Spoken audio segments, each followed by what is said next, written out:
Halo teman-teman, balik lagi dengan saya, Kennedy. Hari ini kita akan belajar for loop. Sebelumnya kita sudah belajar yaitu cara menggunakan will loop dan do will. Dan perbedaannya juga ya teman-teman. Dan sekarang ada satu lagi yang terakhir yaitu ada for loop namanya teman-teman ya. Itu for loop. Oke, sini ada for loop. Apa itu for loop? For loop sama juga ya teman-teman, perulangan juga. Perulangan juga, tetapi ada tetapinya nih. For loop bisa diberikan nilai integer ya teman-teman, nilai integer atau bisa dijadikan sama seperti will loop ya teman-teman, atau dan bisa juga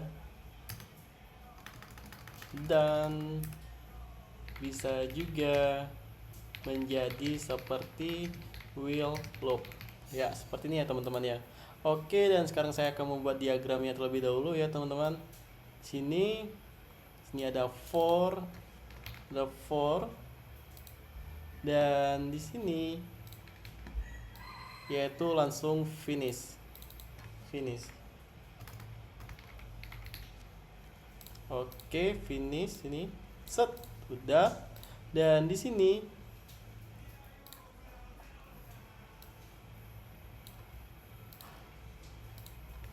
kita bisa memberi nilai ya, bisa memberi nilai integer di dalamnya ya teman-teman, dan bisa juga dijadikan sebagai will loop. Dan di sini kita bisa memberi sebuah action juga, action ya, seperti ini ya teman-teman. Oke, action set. Oke, udah cakep. Set, sekarang saya akan berikan panahnya, dan di sini dia akan berjalan seperti ini.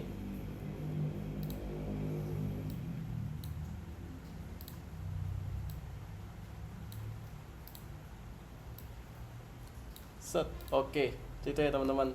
Tetapi for loop ini dianya tidak akan berjalan terus ya teman-teman, ketika kita ingin mengimplementasinya menggunakan integer. Jadi kita bisa menyesuaikan dengan kebutuhan kita. Misalnya dianya hanya berjalan 10 kali, dianya bisa berjalan sampai 10 kali ya teman-teman. Misalnya di sini saya memberi nilai for yaitu 10. Jadi dianya akan berjalan terus ya teman-teman sampai 10 kali. Ini set. Seandainya ada action ini termasuk opsional ya teman-teman, opsional.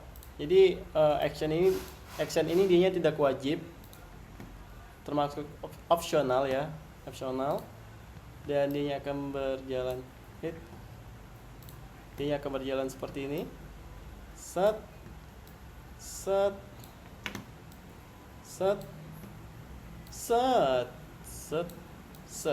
sampai 10 kali.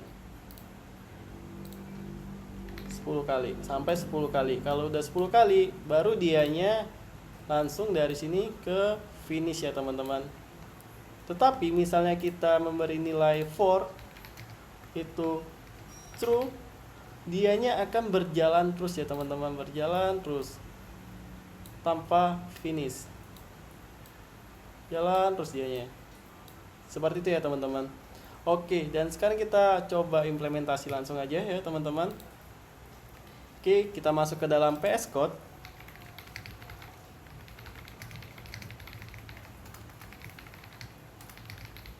Oke, seperti ini. Dan di sini saya memiliki for loop in 0 10. Dan di sini di dalam for loop ini kita memberi sebuah variabel. Variabelnya ini adalah 0 ya teman-teman, untuk nilai defaultnya atau initial value atau nilai awalnya teman-teman ya. Dan di sini kita memberikan conditional atau statement ya teman-teman. Dan di sini kita memberi unary atau increment ya teman-teman, untuk biar si nilai i-nya ini dianya selalu bertambah. Ketika dianya berjalan satu kali, lalu dianya akan mengeksekusi si i-nya ini. Oke, dan sekarang kita akan jalankan untuk melihat prosesnya ya teman-teman ya. Oke, i, dan sekarang kita akan jalankan. Maka dianya akan berjalan dari 0 ya teman-teman, karena di dalam bahasa pemrograman itu dimulai dari 0 ya teman-teman. 0, 1 sampai 9. Jadi kalau kita total ini bisa 10 ya teman-teman. 10. Jadi 10 perjalanan. Jadi 10 muter sampai 10 kali, Oke, di sini saya akan tambahkan nilai 1 ya teman-teman.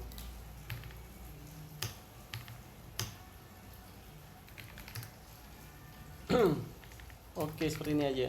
Set. Oke, kita mulai dari 1 ya teman-teman. 1 sampai 10. Ketika dianya sudah sampai 10, dianya bakalan stop secara otomatis ya teman-teman. Kalau di while loop sama do while, kalau di while loop kita harus memberi perintah untuk mulai, dan kita harus memberi perintah juga untuk stop, kapan mulainya. Dan di do while dianya akan memulai terlebih dahulu, dan kita memberi perintah dianya harus tetap berjalan atau dianya hanya satu kali berjalan ya teman-teman. Kalau di for loop dianya berjalan sampai satu kali sesuai dengan value yang kita inginkan. Dan di sini juga kita bisa memberikan variabelnya, memasukkan variabelnya di atas ya teman-teman, i 0 seperti ini ya. Dan di sini oke, seperti ini ya teman-teman ya. Oke, kita harus memberikan titik koma ya teman-teman, karena ini adalah sintak murni dari Java-nya.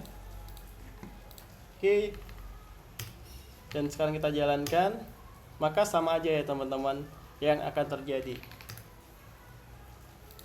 Misalnya di sini saya memberikan nilainya 5, dan di sini 1 ya teman-teman.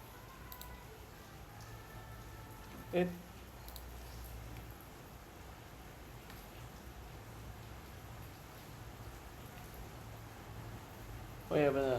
Oke. Ini akan berjalan terus ya teman-teman.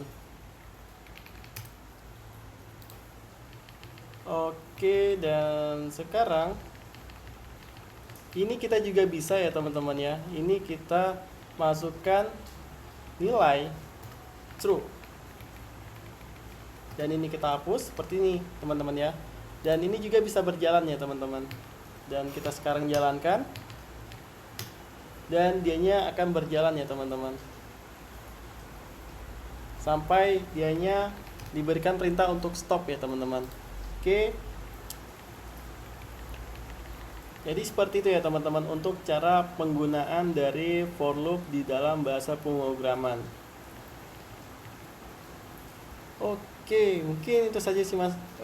Mungkin itu aja sih teman-teman ya kalau dari saya untuk for loop dan perbedaannya juga. Jadi untuk for loop dianya bisa menggunakan seperti while loop, atau kita bisa memberi batasan ya, batasan untuk perjalanan seberapa banyak dianya bisa dieksekusi untuk for loop-nya.